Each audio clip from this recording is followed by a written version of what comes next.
Você tem se pronunciado na Comissão de Constituição e Justiça. Aqui a idade sobe para 70 e ele passa a receber, antes de completar os 70, R$400. Ainda é quebrado o princípio constitucional que diz que nenhum benefício poderá ser inferior ao salário mínimo. De onde os senhores tiram que isso é para corrigir privilégio? Que isso não prejudica os mais pobres? Que isso atinge os ricos? Onde os senhores conseguem ler isso? Já produziu artigo sobre a proposta do governo de reforma da Previdência. Hoje eu vi no Portal Vermelho uma matéria dando conta de que no Chile, em razão da capitalização da Previdência que era pública, aumentou o número de suicídios de idosos. E, segundo alguns analistas, tem a ver esse fenômeno em relação direta com a sensação de que dos idosos, dos trabalhadores que envelheceram no Chile, deram conta de que no final da vida não tinham mais proteção nenhuma. Questões como essa, que dizem respeito à proposta de reforma da Previdência.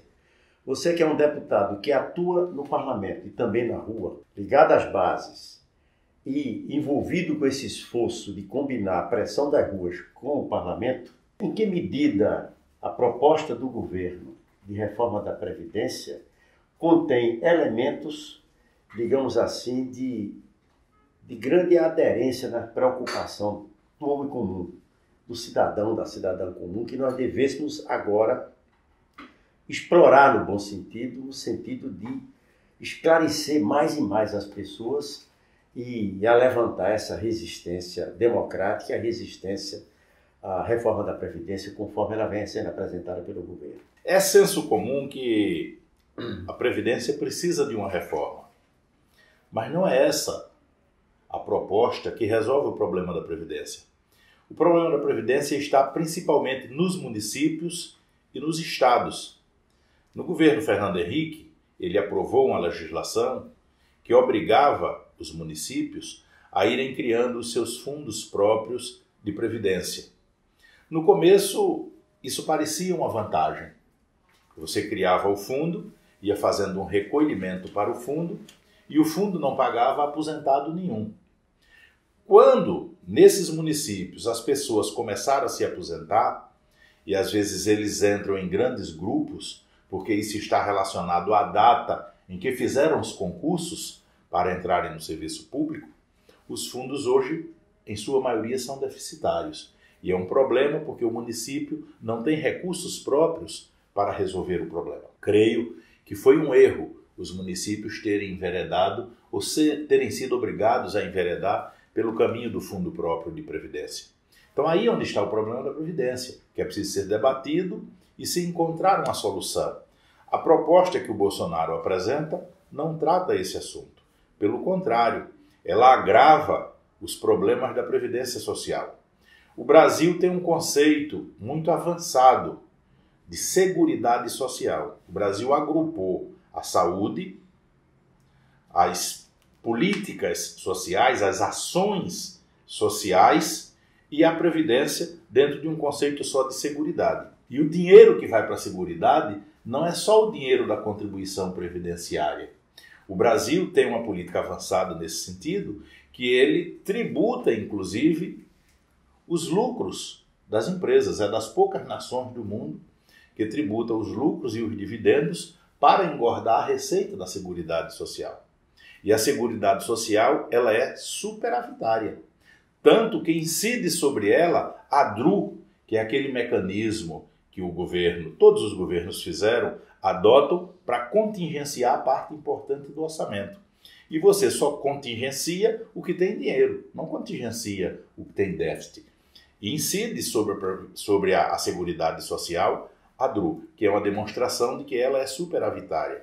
A Previdência Social, ela não pode ser responsabilidade só do próprio trabalhador. Ela é uma política de proteção do trabalhador quando ele perde a sua capacidade laboral, quando vai ficando idoso, quando vai ficando velho. No mundo inteiro é assim, principalmente nos países desenvolvidos. No Brasil, o que aconteceu? Quando foi feita a Constituição de 88, ela resolveu estabelecer o direito para uma população que não havia contribuído para a Previdência antes, que são os trabalhadores rurais. Eles não tinham contribuído com a Previdência antes, mas ganharam o direito de se aposentar por idade. E isso foi muito importante, porque é isso que mantém a economia das pequenas cidades do interior e da periferia das grandes cidades. Você chega hoje numa pequena cidade do interior de Pernambuco, seja ela qual for, a economia lá funciona da seguinte maneira. Você tem a prefeitura, você tem o Bolsa Família e você tem a Previdência Social. Então essas famílias, elas têm uma renda que movimentam a feira, movimentam o comércio local. Isso dá vida à cidade, dá vida à economia da cidade. O que o governo está pretendendo com a reforma? Ele causa um impacto tão grande na economia dessas cidades, quando ele ataca os direitos do trabalhador rural, quando ele ataca o direito das mulheres, quando ele ataca os direitos do BPC, do benefício de prestação continuada. Tem cidades no interior que o que ela recebe como pagamento da Previdência no mês é superior ao FPM, que é o Fundo de Participação do Município, que é a principal arrecadação de toda a cidade do interior.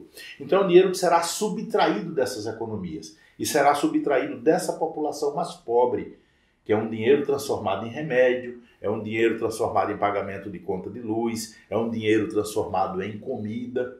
Quando você tira o dinheiro dessas cidades, você deixa essa população numa situação de miserabilidade muito grande e fragiliza demais essa economia. E o governo o que faz ainda? Ele tenta introduzir, Luciano, o regime de capitalização, que é exatamente o que ocorreu no Chile. O regime de capitalização, você pega o trabalhador e entrega a ele a própria sorte. Pelo modelo brasileiro, que é o que está escrito lá no projeto, não haverá contribuição nem da prefeitura, nem do Estado, nem do governo federal, se for servidor municipal, estadual ou federal. E não haverá também contribuição da empresa, se for um trabalhador na iniciativa privada. Cada trabalhador terá uma conta nominal, ele irá fazer seu próprio depósito, a sua própria capitalização. Quando estiver em idade avançada, é dessa capitalização que ele fez que ele vai viver. Ele estará fora do sistema previdenciário, porque ele foi levado a fazer a opção pelo regime de capitalização. Então ele sai do sistema da previdência pública e vai ter que sobreviver em idade avançada com o que ele próprio conseguiu capitalizar, poupar. Agora veja, num país com tanta desigualdade, onde os salários são tão baixos, com tanta pobreza, com tanta dificuldade, essas pessoas vão poupar o quê? Se a gente poupa de acordo com a sua capacidade e as suas possibilidades econômicas. O brasileiro poupa um pouco o que sobra. O que vai sobrar? Que já não sobra nada, o trabalhador brasileiro já tem dificuldade de pagar as suas contas. E o que é mais grave?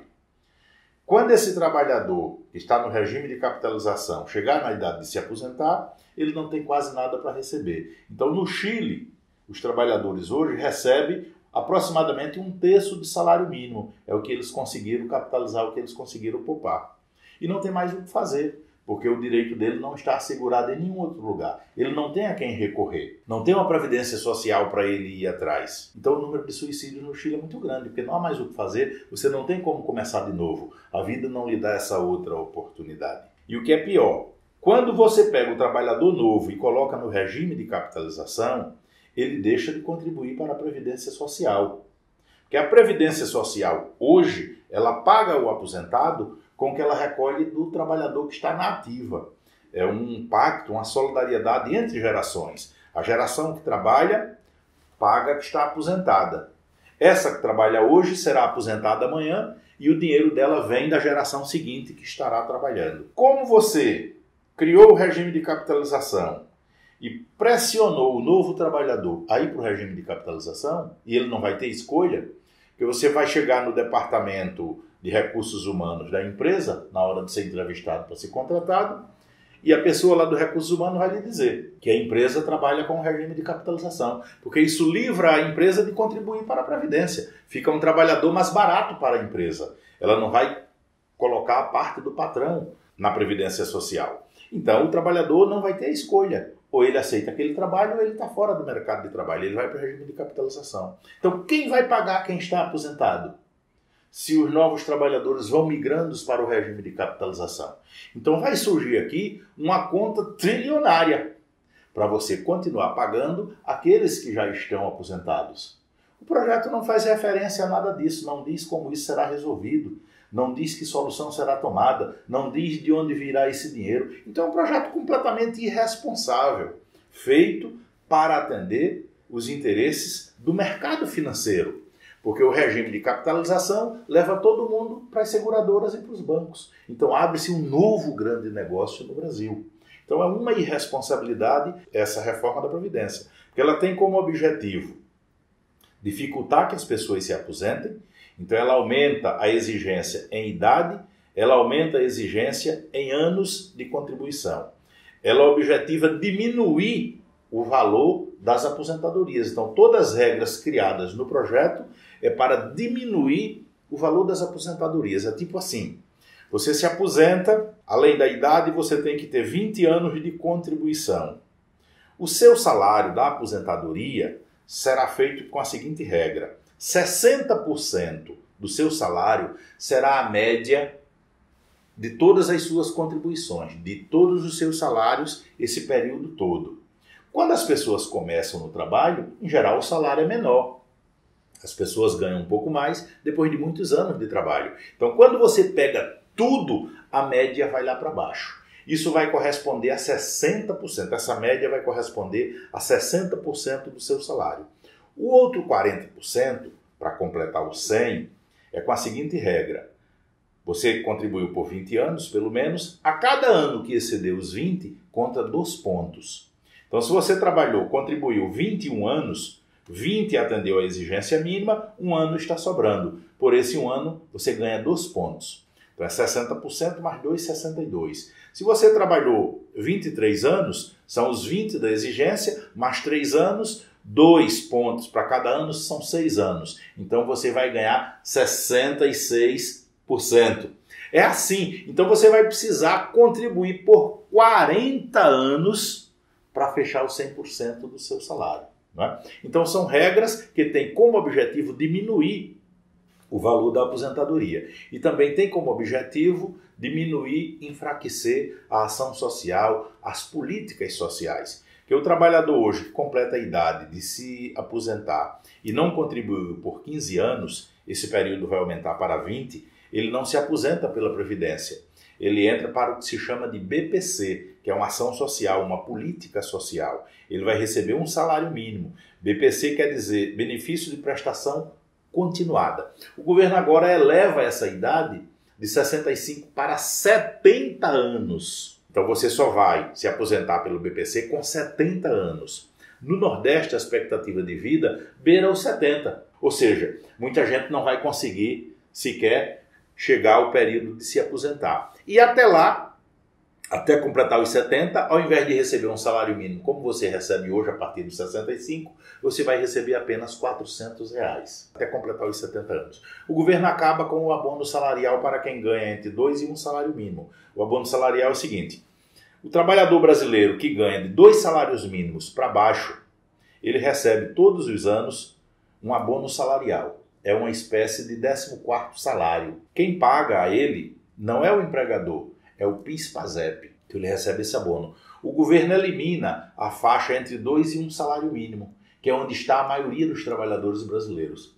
Os estudos mostram que a maioria dos salários é por volta de R$1.200, R$1.300, está um pouco aí nessa faixa. Então você está acima de um salário mínimo. Entre 1 e 2, o governo lhe exclui. Vai ter direito ao abono só quem ganha um salário mínimo daí para baixo. Então só com essa restrição do abono salarial, reduzindo a faixa entre 2 e 1 salário mínimo, e o BPC, com essa parcela de apenas R$400 durante um período até o trabalhador completar 70 anos, o governo deixará de gastar, ou a Previdência, 185 bilhões.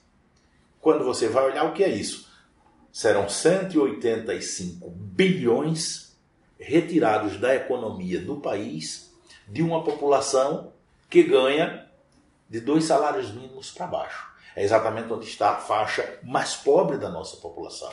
Por isso onde se diz que a reforma previdenciária proposta por Bolsonaro É contra os mais pobres. Contra os mais pobres. Claramente contra os mais pobres. Então o que acontece? Você vai tirar 185 bilhões de pessoas que ganham muito pouco e que até não conseguiram ao longo de sua vida as condições para se aposentar. Por isso vão parar no benefício de prestação continuada, não é? Que é o dinheiro que vai sair da periferia ou do entorno das grandes cidades e vai sair das cidades do interior, que é exatamente o recurso que permite que essas famílias botem comida, botem alimento dentro de casa e, por outro lado, permitem também a movimentação da economia. Então essa é a reforma.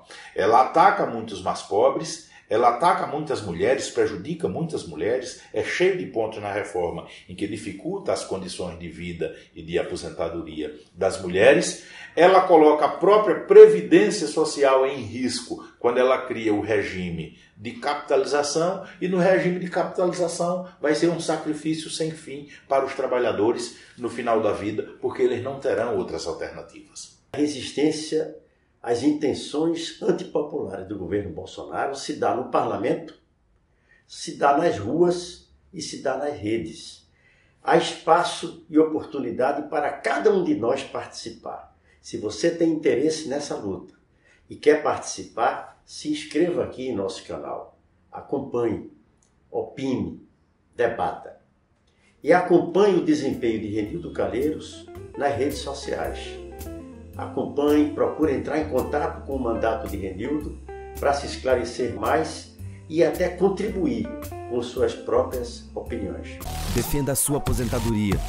Ou no final, quem quebra é você. Uma campanha do PCdoB.